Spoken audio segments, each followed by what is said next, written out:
Can I do to discover God's specific will for my life?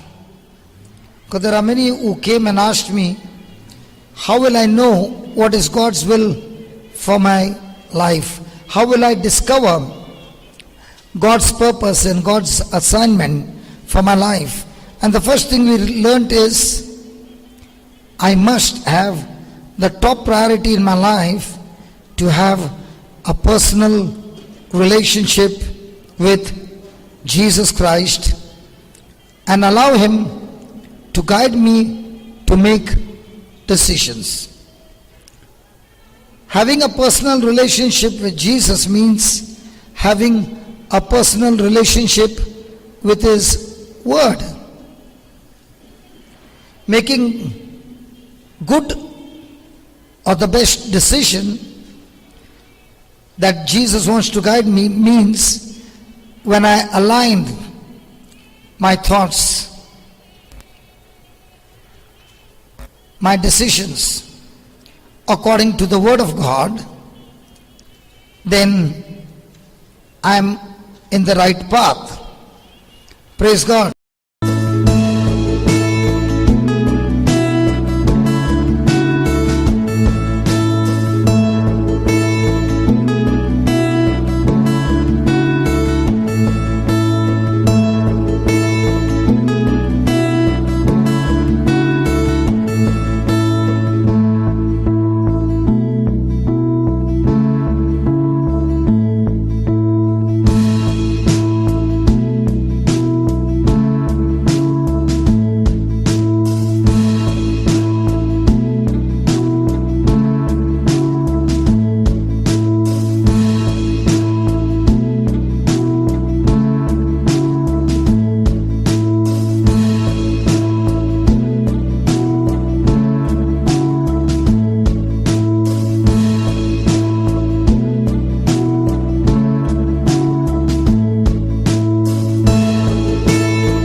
Praise God.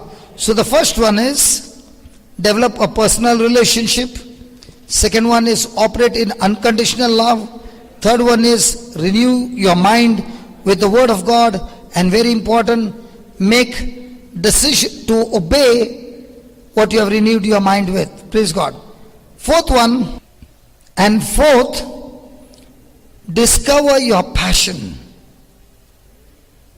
Discover your passion and the things you do easily. And things you do easily. Now, I have in my blood a businessman mindset. So every time I am on something, that business kida will come out for some time. And my wife will always keep correcting me and saying, God gave you a mission. Don't get involved in business and start drifting away. You won't even know when you have drifted away at a high speed. Now, to preach the Word of God, is it my passion? Passion is something that you want to do it over and over and over again and never get tired of it. In fact, you get pleasure, you get enjoyment, even though it might cost a lot of energy, lot of resources, but you still enjoy doing it. And you can do it easily. Praise God. That's called as what? Passion. So whatever you are passionate of is where God is calling you in that area. What is it that makes you angry?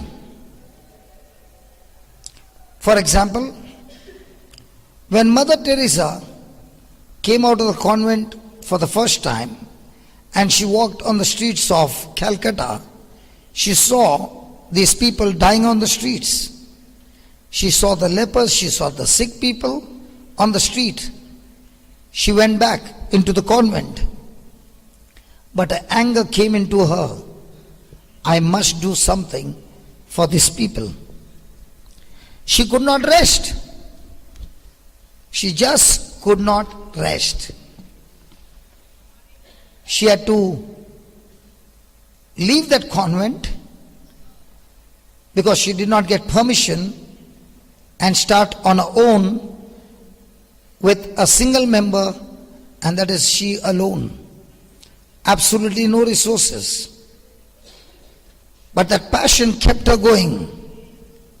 And we now know how that passion started with no support from anybody, but with Christ. She was able to finish the assignment, even though in the beginning there was no physical evidence in her favor.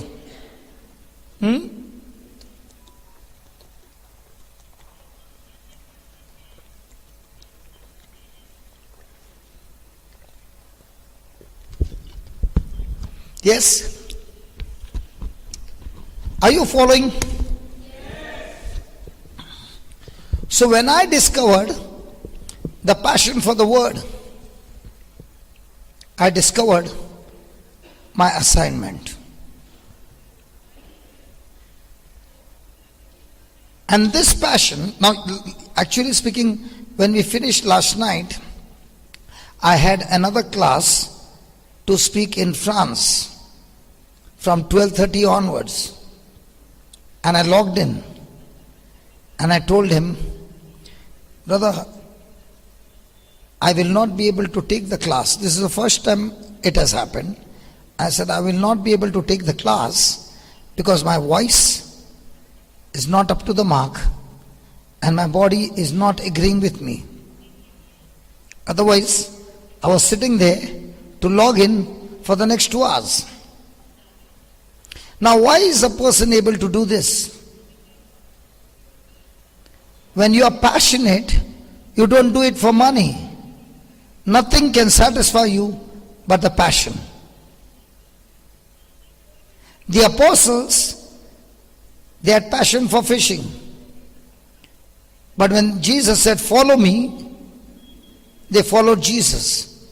And Jesus gave them a word. I will make you fishers of men. So you don't have to make yourself fishers of men. You need to follow him. He will make you fishers of men. What happens is, many people are trying to do fishing on their own. No, he did not say that. He said, you follow him and he will make you fishers of men. So what's my job every day? Follow him, that's all. His job is to make you fishers of men. Follow him is what?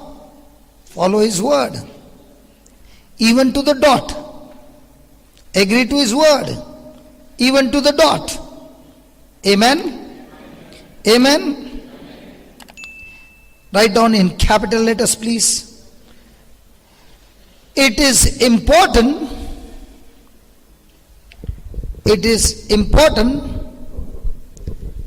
that we do not focus. It is important that we do not focus on what someone else is doing. It is important that we do not focus on what someone else is doing, but on what God wants us to do. But on what God wants us to do. Praise God. Most of the time, what do we focus? What the other person is doing. Don't focus on what the other person is doing. Focus on what God told you to do. When I started teaching, I saw that I cannot teach anything in small time. So I started taking classes, especially when I come for the night vigil mass here. Before the word of God can start, I would say, have your tea and all that, and then don't tell me to take a break. Because sometimes the break can go on for 5 hours without a break. Till morning. Hallelujah. Now somebody said, in other places, after every 1 hour, they have praise and worship, and then again 1 hour, and praise and worship, and 1 hour, and praise and worship. Have you seen? I said, God never told me that after 1 hour, He told Peter, James and John, get your guitar and do some praise and worship. And then Jesus said, okay, now enough, now I'll again continue with preaching. I saw in the Bible, when Jesus preached, He did not stop for 3 days, 3 nights. I'm still better. Finishing in 3 hours or 4 hours.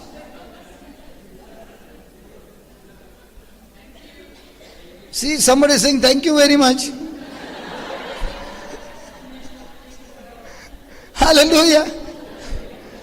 I don't know which way the thank you was. Yeah, I know. Instead of 1 hour break, and then, because what I find is, once I let the sheep go out, then it becomes difficult to gather the sheep. So now I've started with putting some music. And when they hear music, they say, hey, started, come on, let's go in.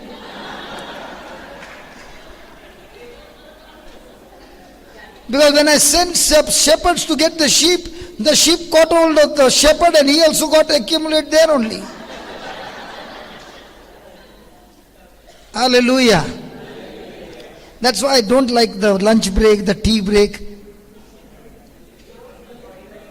Because what happens is, once you give the tea break and we say, we'll come back in 30 minutes. It's never 30 minutes.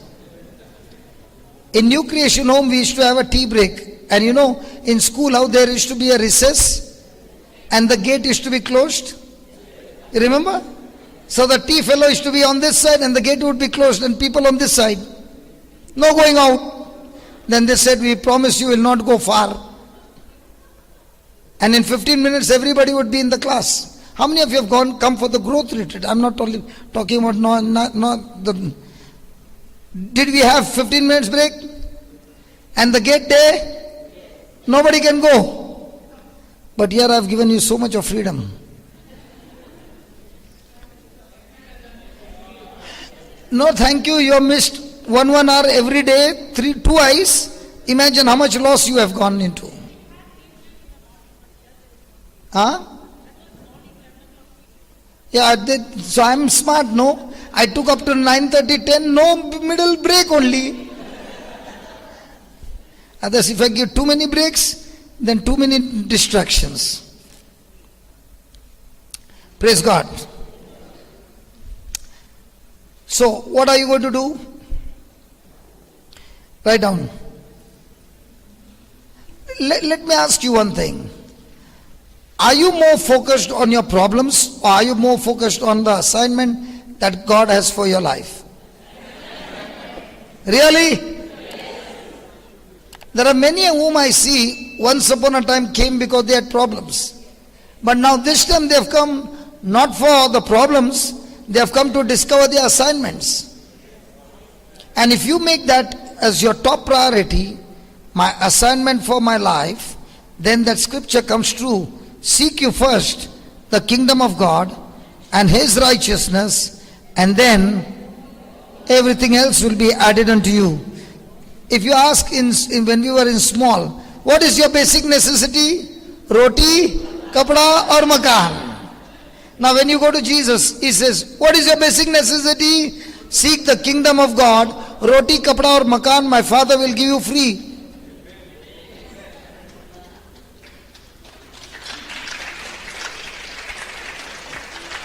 Hallelujah. Imagine what we are studying now. Like this, our children study in school right from childhood till they do the university, what do you think will be their spiritual life? Huh? How much of impact will they do in this world? The way we put pressure on studying, Jack and Jill went up the hill. I don't know what they did there, that fellow fell down. And one fellow fell, Jill also came tumbling after.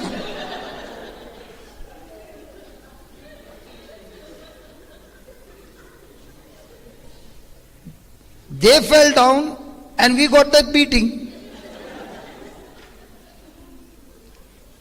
I remember in Dubai, that's there on the video, this girl had a first Holy Communion. And the mom asked her, after you receive Jesus, where do you want to go?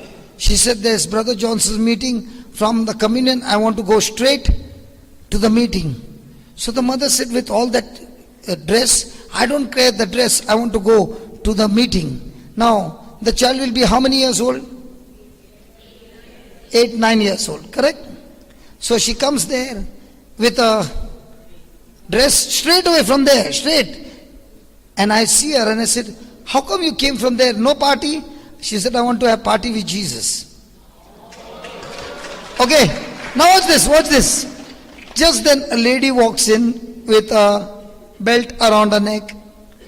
I said, wow, I'm so happy. Praise God. So then comes the time and I tell this lady, I'm going to call somebody for your healing. Are you ready? So she said yes. So I called this girl and I said, you're not going to pray, but you're going to speak 3 scriptures. Okay? Hold a hand. You make a choice. Whatever 3 scriptures you want to speak, speak it by faith. So she spoke the first scripture and she took a pause. For 1 minute she's not speaking anything and I'm wondering what has happened to her. She speaks the second scripture. Again she waits for 1 minute. She speaks the third scripture. Then I tell that lady, take off your belt. She says, my problem is not only the belt, my hands don't reach the belt. So I said, okay, it was not reaching, now it's reaching. Reach out. So she reached up to the belt. She took off her belt, raised her hand, turned her neck, and she was completely healed. Now came the problem. I asked this baby, why did you wait for 1 minute? She said, I know about 400 scriptures by heart. I was asking Holy Spirit, which one should I speak?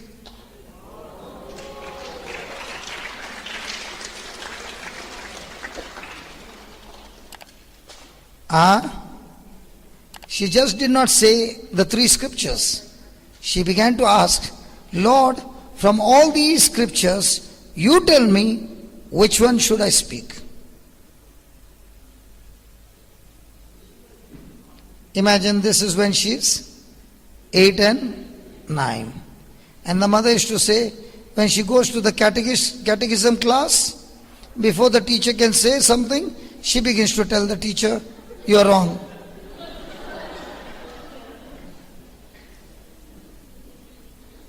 But the teacher was speaking from here, she was speaking by faith. I wonder when Aliston goes to the catechism class, what must be happening to the teacher? How many of you know Aliston from UK?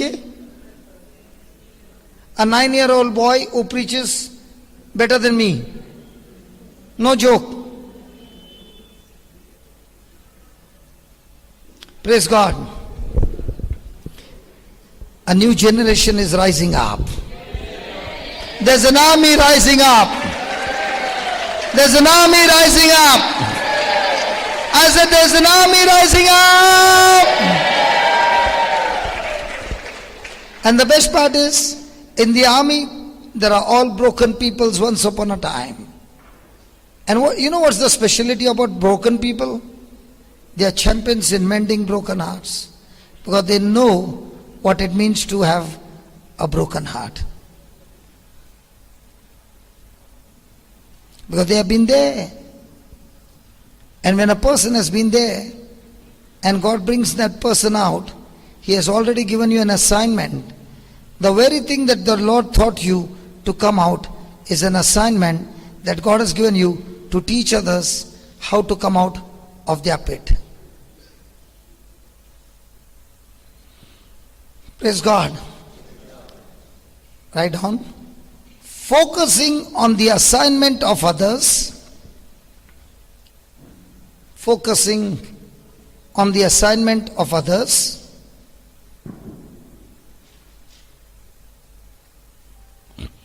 can distract us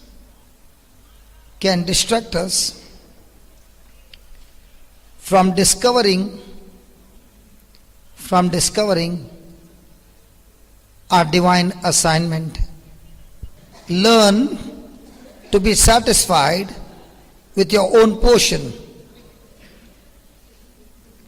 Learn to be satisfied with your own portion.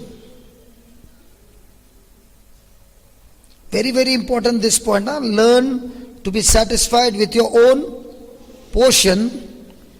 Refuse to be jealous. Refuse to be jealous of someone else's portion. Refuse to be jealous of someone else's portion. Yeah, now read that James 3:15. Now watch this. Why? Why you should not be jealous of someone else's portion? Look at this. Why you should be satisfied. If you are not satisfied, how you open the door for Satan? Read that James chapter 3:15. This wisdom descend 14. But if you have bitter envying and strife in your hearts, glory not and lie not against the truth. This wisdom descend not from above, but is earthly, sensual and devil. Write down. If you think you have discovered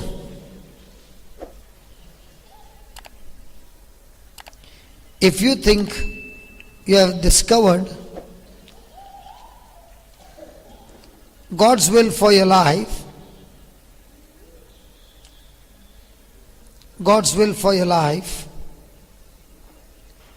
then ask yourself,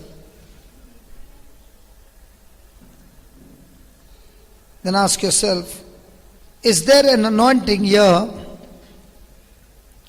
Is there an anointing here that supports me?